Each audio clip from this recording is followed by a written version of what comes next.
सोलापूर जिल्ह्यात अनेक ठिकाणी नदीच्या किनारी, माळरानावरती, आडवाटेला सर्रास दारूच्या भट्ट्या दिसून येतात. मुळगाव तांडा, बेगमपूर ही गावं तर दारू गाळण्यासाठी कुप्रसिद्ध आहेत. वर्षानुवर्ष पोलीस या दारूच्या भट्ट्या उद्ध्वस्त करतात, पुन्हा या भट्ट्या लागतात. हा व्यवसाय असाच सुरू राहतो. केवळ एक दोन नाही तर शेकडो तरुण या दारूच्या व्यवसायात कुटुंबांसहित गुंतलेले आहेत. हे सगळं चक्र तोडायचं असेल तर याला पर्याय असायला हवा. ज्यांच्या हातामध्ये रोज दारूची नगदी पैसे येतात त्यांना नगदी पैसा देणारा दुसरा व्यवसाय शोधून द्यायला हवा.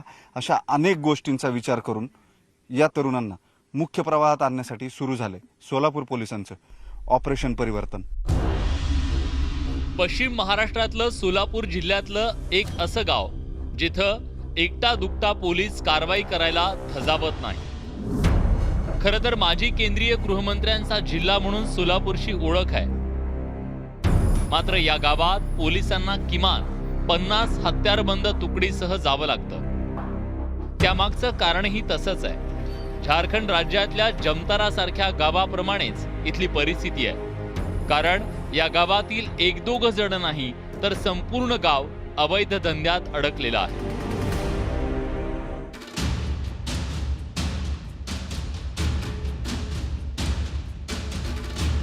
मुळगाव तांडा उत्तर सोलापूर विधानसभा क्षेत्रातील सुमारे 8 ते 9 हजार लोकसंख्या असलेलं हे गाव. पण या गावातील बहुतेक कुटुंब हे गावठी दारू गाळण्याच्या व्यवसायात गुंतलेले आहेत. गेली अनेक दशकं या गावात रोज हजारो लिटर बेकायदा गावठी दारू तयार केली जाते. त्यानंतर ती संपूर्ण सोलापूर जिल्ह्यात विक्रीसाठी चोरी छुपे पाठवली जाते. आज सोलापूर जिल्ह्यातील अनेक वाड्या वस्त्यांवर या विषारी दारूची बिनबोभाट विक्री केली जाते. ही दारू तयार करण्यापासून तिची वाहतूक आणि विक्री करेपर्यंत एक मोठं गुन्हेगारी रॅकेट यात काम करत आहे. अगदी कुटुंबाची कुटुंब या व्यवसायात गुंतलेली आहेत. खरं तर पारंपरिकरित्या गेल्या कित्येक वर्षांपासून हा बेकायदा दारूचा उद्योग अगदी राजरोसपणे सुरू आहे. आम्ही या गावात गेल्यानंतर जे चित्र पाहिलं त्यानंतर आपण खरंच महाराष्ट्रात आहोत का असा प्रश्न आम्हालाही पडला. मुळगाव तांडा गावात सार्वजनिकरित्या दारू गाळण्यासाठी चक्क सिमेंट कॉन्क्रीटची 20,000 लिटर क्षमतेची पाण्याची टाकी बांधण्यात आली आहे. या टाकीपासून दारू भट्ट्यांपर्यंत जाणारे पाण्याचे पाईप आणि रांगेने मांडलेल्या दारू गाळण्याच्या जवळपास 25 भट्ट्या, हे सगळं चित्र पाहून आम्ही अवाक झालो. खरं तर हा या गावचा मुख्य व्यवसाय आहे. याच व्यवसायावर संपूर्ण गावाचा उदरनिर्वाह चालतो. पाण्याची टाकी, बोर, सिमेंटच्या टाक्या आणि त्यानंतर रांगेने असलेल्या या भट्ट्या, ही कुठलीही अधिकृत व्यवसायाची जागा नाही. इथं बेकायदा दारू बनवली जाते. संपूर्ण गाव या व्यवसायामध्ये गुंतलेलं आहे आणि त्यासाठीची ही यंत्रणा वर्षानुवर्ष या अशा पद्धतीनं उभी करण्यात आली आहे. गावातल्या एका बाजूला नाक बंद केल्याशिवाय तुम्ही जाऊ शकत नाही अशी परिस्थिती आहे. एखाद्या साखर कारखान्याच्या डिस्लरीला लाजवेल इतक्या मोठ्या प्रमाणावरती मळी किंवा मोलॅसिस जे दारूनंतरची प्रक्रिया केलेली सगळी वेस्ट जी आहेत ती इथं गोळा झाल्यानंतर आपण जमिनीची काय अवस्था झाली आहे ती पाहतोय. या गावात आम्ही पोलिसांच्या एका हत्यारबंद तुकडीसह गेलो. सुमारे 4 तास या गावातल्या बेकायदा दारूच्या भट्ट्यांवर पोलिसांनी धडक कारवाई केली. मात्र या 4 तासात गावातल्या रस्त्यांवर गोळा झालेले तरुण, महिला, पुरुष कोणीही पोलिसांशी संवाद साधण्यासाठी पुढे आलं नाही. या कारवाई दरम्यान गावातलं वातावरण तणावपूर्ण बनलं होतं. तुम्ही ऑपरेशन परिवर्तन सुरू केलंय, हे सगळं खरं आहे. हे तुम्ही या भट्ट्या उद्ध्वस्त करताय. लोकांचा प्रतिसाद कसा आहे त्याला, हा सगळ्यात महत्त्वाचा प्रश्न आहे. कारण ज्यांनी पिढ्यानपिढ्या हा व्यवसाय केलाय त्यांना तुम्ही या कारवाया करणं हा त्यांच्यावरचा अन्याय वाटतो. लोकांचा कसं आहे की त्यांनी पिढ्यानपिढ्या हे व्यवसाय करतात, त्यांना डायव्हर्ट व्हायसाठी थोडा वेळ लागत आहे. परंतु बाकीच्या ठिकाणी काही चांगली लोकंसुद्धा आहेत ज्याने आता हा व्यवसाय सोडून दिला. पहिल्याच दिवशी एका व्यक्तीनं मॅडमनी इथं सर्वांना प्रबोधन करून सर्वांना आवाहन केल्यानंतर स्वतः एक युवक उभा राहिला आणि त्यांनी स्वतः JCB आणला आणि स्वतः ते भट्टी तोडली. घोळक्यानं उभे असलेल्या मुळगाव तांड्यावरच्या लोकांच्या चेहऱ्यावर तणाव स्पष्ट दिसत होता. पोलिसांवर हल्ला तर होणार नाही ना अशी स्थिती निर्माण झाली. अर्थात त्यांनी तशी हिम्मत केली नाही. पोलिसांनी या कारवाईच्या दरम्यान संपूर्ण गावाचा परिसर पिंजून काढला.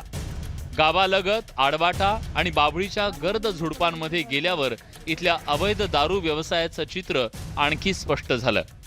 ठिकठिकाणी भट्टी लावून दारू गाळली जात असल्याचं पाहायला मिळालं. पोलिसांनी सगळा परिसर पायाखाली घातला आणि होत्या नव्हत्या त्या सगळ्या भट्ट्या उद्ध्वस्त केल्या, नष्ट केल्या. सोलापूर जिल्ह्यातलं मुळेगाव तांडा हे बेकायदा दारूचा आगार का आहे ते हे चित्र पाहिल्यानंतर तुम्हाला स्पष्ट समजून येईल. याचं कारण आज सकाळीच सोलापूर पोलिसांनी इथे येऊन ही भट्टी उद्ध्वस्त केली. त्यांची पाठ फिरते न फिरते तोच पुढच्या 4 तासांमध्ये पुन्हा बेकायदा दारूचा हा कारखाना उभा राहिला. या अशाच पद्धतीनं हे संपूर्ण गाव बेकायदा दारूचा व्यवसाय करतं. पारंपरिक पिढ्यानपिढ्या त्यांचा हा व्यवसाय आहे. त्यामुळे अनेकदा पोलीस इथे येऊन धाडी घालून जातात, इथले अड्डे उद्ध्वस्त करतात. मात्र तरीसुद्धा संपूर्ण जिल्ह्यात सर्वाधिक संख्येनं मोठ्या प्रमाणात बेकायदा दारूची निर्मिती इथं केली जाते. पोलिसांकडून दारू भट्ट्यांवर कारवाई केल्यानंतर पोलिसांची पाठ फिरताच त्या पुन्हा उभ्या राहतात. पण सोलापूर ग्रामीण पोलीस अधीक्षक तेजस्वी सातपुते यांनी त्यावर एक जालिम उपाय शोधून काढलाय. पोलीस दर काही दिवसानंतर इथं येऊन रेड करतात. महिन्यातून एखादी, 15 दिवसातून एखादी रेड आजपर्यंत इथं झालेलीच आहे. परंतु त्याची परिणती म्हणून हे बंद झालं नाही. कारण 15 दिवसातून 1 दिवस नुकसान आणि बाकीचे 14 दिवस उत्पन्नातून होणारा फायदा, यापैकी फायदा मोठा आहे. आणि म्हणून त्यांना रेड होत असताना सुद्धा, गुन्हेगारीचा रेकॉर्ड बनत असताना सुद्धा हा व्यवसाय करावासा वाटतो. या दत्तक गावामध्ये त्या अधिकाऱ्याने आपल्या टीमसह प्रत्येक 3ऱ्या दिवशी रेड करायची आहे. एकीकडे पोलिसांकडून या अवैध दारू भट्ट्यांवर कारवाई केली जाते, तर दुसरीकडे वर्षानुवर्ष या बेकायदा दारू व्यवसायात अडकलेल्यांना पुन्हा मुख्य प्रवाहात आणण्याचा प्रामाणिक प्रयत्न केला जातोय. सोलापूर ग्रामीण पोलीस अधीक्षक तेजस्वी सातपुते यांनी त्यासाठी ऑपरेशन परिवर्तन सुरू केलंय. इथल्या लोकांचं समुपदेशन करण्यासोबत त्यांना अर्थार्जनासाठी पर्यायी संधी उपलब्ध करून देण्यावर भर दिला जातोय. आपल्या माध्यमातून साधारणतः 10 अशी कुटुंब आहेत की जे चहा टपरी म्हणा किंवा किराणा माल म्हणा, याची दुकानं सुरू करणं, अशा याच्यावरती शिफ्ट झालेले आहेत. याच्या व्यतिरिक्त आपण एक आकडेवारी काढलेली आहे की लोकांना कोणकोणत्या व्यवसाय करण्यामध्ये इंटरेस्ट आहे. म्हणजे उदाहरणार्थ आपल्याकडे शासनाच्या अनेक खूप चांगल्या योजना आहेत की ज्या त्यांच्यापैकी अनेकांना माहीत नाहीत. परंतु एखाद्याला फळबागा जर लावायच्या असतील तर त्यासाठी त्याला सबसिडी मिळते, लोन मिळतं. त्याला शेती आणखी चांगली करायची असेल, शेततळं बांधायचं असेल, तर आपल्याकडे अनेक योजना आहेत ज्या त्यांना माहीत नाहीत. सो आपण त्यांच्यापर्यंत त्या योजना पोहोचवत आहोत. किंवा कोणी निराधार आहेत, त्यांच्यासाठी निराधार योजना आहेत. वयस्करांसाठी पेन्शन योजना आहेत. किंवा परित्यक्ता विधवा महिलांसाठी मदत मिळू शकते. संपूर्ण गावाला या अवैध दारू व्यवसायातून परावृत्त करायचा असेल तर 1-2 दिवस अथवा महिनाभर कारवाई करून हा प्रश्न मार्गी लागणार नाही. त्यामुळे सोलापूर पोलिसांनी या गावातल्या दारू भट्ट्यांवर कारवाईचा धडाका लावलाय. एकदा या दारू व्यवसायाचं अर्थकारण बिघडलं की लोक पर्यायी व्यवसायाकडे वळतील, हा यामागचा उद्देश आहे. सोलापूर पोलिसांनी सुरू केलेल्या ऑपरेशन परिवर्तनच्या माध्यमातून बेकायदा दारूच्या प्रश्नावर धोरणात्मक उत्तर शोधण्याचा यशस्वी प्रयत्न केला जातोय. गेल्या महिन्याभरात जवळपास 60 जणांनी पोलिसांकडे दारू बनवण्याचा व्यवसाय सोडण्याची इच्छा व्यक्त केली आहे. इतकंच काय तर 10 जणांनी पर्यायी व्यवसाय सुद्धा सुरू केलाय. आणि हीच खरी परिवर्तनाची सुरुवात आहे. वैभव सोनवणे, न्यूज 18 लोकमत, मुळगाव तांडा, सोलापूर.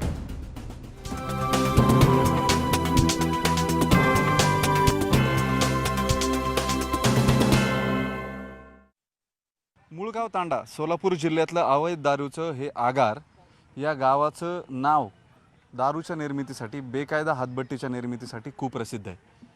एक काळ असाही होता की इथं पोलिसांना आतमध्ये येता येत नव्हतं, इतकी गावातल्या लोकांची पोलिसांवरती दहशत होती.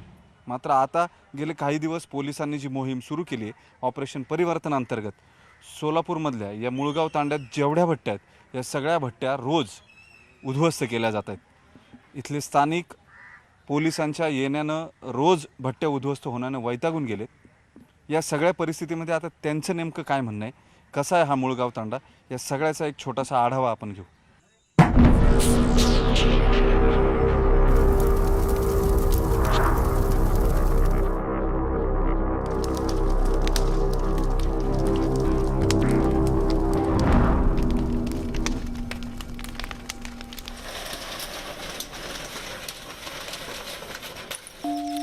सोलापूरच्या कामती खुर्द गावात किराणा दुकान चालवणारे हे आहेत सिद्धाराम राठोड. 2 दशकाहून अधिक काळ ज्या हाताने गावठी दारू गाळली तेच हात आता किराणा मालाच्या पुड्या बांधण्यात गुंतलेत. सिद्धाराम यांनी दारू गाळण्याचा व्यवसाय सोडून आता इतरांप्रमाणे व्यवसाय करण्याचा निर्णय घेतलाय. आम्ही पहिल्यांदा म्हणजे शेतमजूर करतो, शेती काय नव्हती, थोडी बहुत आई वडिलांची शेती होती आणि त्याच्यावर काय आमचं काय जीवन भागत नव्हतं. नंतर हळूहळू परत मी तांड्याचा सरपंच झालो, उपसरपंच झालो. त्यात पण काय म्हणजे पहिलं काय एवढं मानधन नव्हतं सरपंचानं. आणि नंतर आता व्यवसाय काय करावा ह्या दृष्टीने परत मी दारू व्यवसाय चालू केलो आणि दारू व्यवसाय हा 25 वर्ष चालू केलो.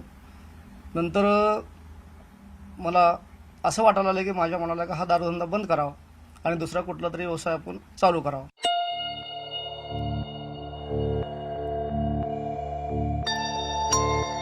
अवैध दारू व्यवसाय करत असताना सिद्धाराम यांच्या मागे सतत पोलिसांचा ससेमिरा असायचा. पोलिसांनी गेल्या 20 वर्षात त्यांच्यावर 1-2 नाही तर तब्बल 18 गुन्हे दाखल केले. पण अवैध दारू धंद्यातून बक्कळ पैसे मिळत असल्यानं त्याची सिद्धाराम यांना फिकीर नव्हती. पण खोल मनात कुठंतरी पोलिसांचं दडपणही होतंच. दारूचे पैसे मिळत होते, परंतु काय माहिती आहे का, हा दडपणाखाली धंदा करत होतो आम्ही. बाबा कुठले डिपार्टमेंट येईल का, हे येईल का, ह्याच्यावरून थोडं आम्ही म्हणजे बरंच दडपण येत होतं आम्हाला. त्यामुळं आम्ही आता खुलेआम कशा राहायचं, त्यामुळे हा दारूधंदा बंद करून हा किराणा दुकान चालू केलो आणि हा किराणा दुकान मी उष्णेवारी काढून मी हा व्यवसाय चालू केलो. अवैध दारूचा व्यवसाय सोडण्याच्या मनस्थितीत असतानाच सोलापूर ग्रामीण पोलिसांनी त्यांना मदतीचा हात दिला आणि त्यांची या अवैध धंद्यातून कायमस्वरूपी सुटका झाली. पोलिसांनी त्यांना अवघ्या 4 दिवसात किराणा दुकान सुरू करून दिलं. त्यामुळे सिद्धाराम यांच्या उदरनिर्वाहाचा प्रश्न मिटलाय. सिद्धाराम यांनी आपला मार्ग बदलला असला तरी इतरांचं अद्यापही मनपरिवर्तन झालं नाही. वर्षानुवर्ष गावठी दारू गाळण्याच्या व्यवसायात असलेल्या लोकांना पोलिसांच्या कारवाईचा जाच वाटू लागलाय.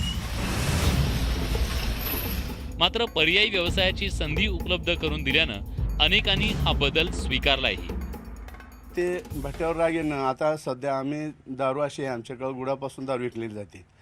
पण आता असं झालं साहेब, आमचा लमा समाजच दारू निर्मिती करत नाही, पण इतर जातीचे लोक पण दारू व्यवसाय करतात. आणि झाले काय गोष्ट, कान फाटक्यांना जसं पडतो की बाबा मुळेगाव तांड्यातच दारू निर्मिती ह्या लमा संत आता दुसरे कुठनं तर आली. आता समजा आता वटवटे, कामती किंवा इतर गावात हातभट्टी असेल किंवा निर्मिती असेल तर कुठनं आणली दारू, तर मुळेगाव तांड्यावरून आली. असं जे मुळेगाव किंवा ही बोरामणी किंवा मुस्ती किंवा आमचे उत्तर दक्षिणमधले जे आहेत त्या लोकांना त्या समाजावर अन्याय व्हावा लागला. कारण हा व्यवसाय नुसतं लमान समाजच करण्यात तर इतर समाज पण करू लागला.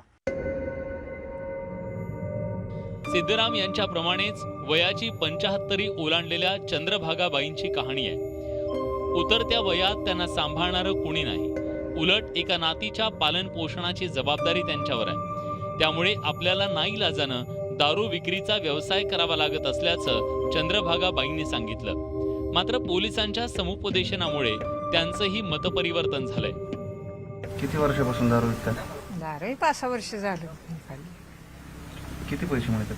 होते एक हप्ता द्यायचं आणि पुन्हा हे का पोटाला खायचं. मग काय करायचं सांगत.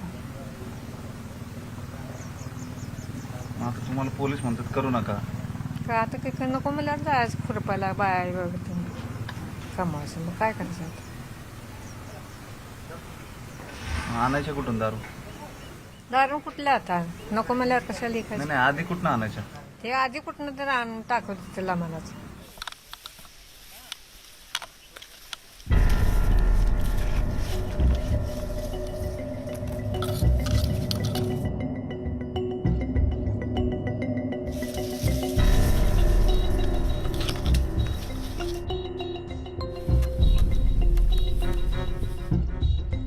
तुरुंगाच्या 4 भिंती आड गेल्यानंतर भले भले गुन्हेगार सुधारतात.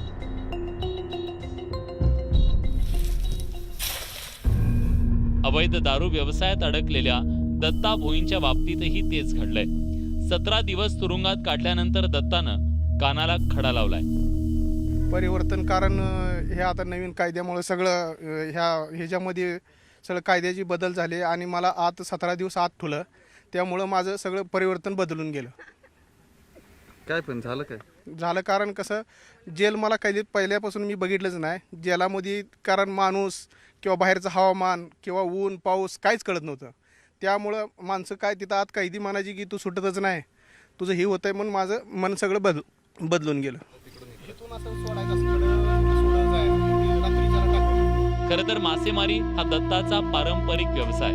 मात्र अवैध दारू विक्रीतून कमी कष्टात जास्त पैसे मिळत असल्यानं दत्ता या धंद्यात चांगलाच रुळला. पण आता त्यानं आपला मार्ग बदललाय. दारूच्या धंद्यामुळे थोडा जरा फायदा होता, परंतु आता मासेमारीत थोडं माझं पोट भागणार नाही थोडं. त्यामुळं थोडं मला कसं व्यवसायासाठी काहीतरी थोडी मदत हवी आहे मला, कारण मी गिरण आणि मासेमारीचे व्यवसाय करू शकतो.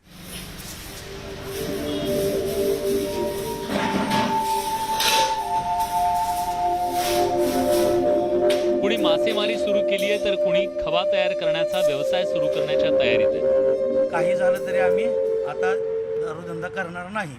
फक्त आम्हाला एवढं ह्या प्रकरणासाठी मदत करावी एवढीच आमची इच्छा आहे. काय करताय तुम्ही? आता मी इथं खव्याचा व्यवसाय करणार आणि त्या खव्याच्या व्यवसायासाठी मला एक 10 लाख रुपये तरी लोन लागतं. मशीन, जनरेटर, बाकीचं मटेरियल यासाठी.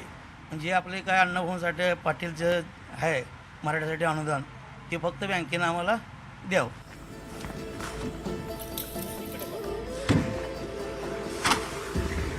अवैध दारू विरोधातल्या कारवाईपासून सुरू झालेला सोलापूर पोलिसांचा हा प्रवास ऑपरेशन परिवर्तनाच्या दिशेनं वाटचाल करतोय. या अनोख्या अभियानानं अवैध दारू धंद्यात अडकलेल्यांना पुन्हा सन्मानानं जगण्याची नवी उमेद दिली. सोलापूर पोलिसांप्रमाणेच प्रत्येक जिल्ह्यात अशा प्रकारे ऑपरेशन परिवर्तन राबवलं गेलं तर राज्याची अवैध दारूतून मुक्ती व्हायला वेळ लागणार नाही.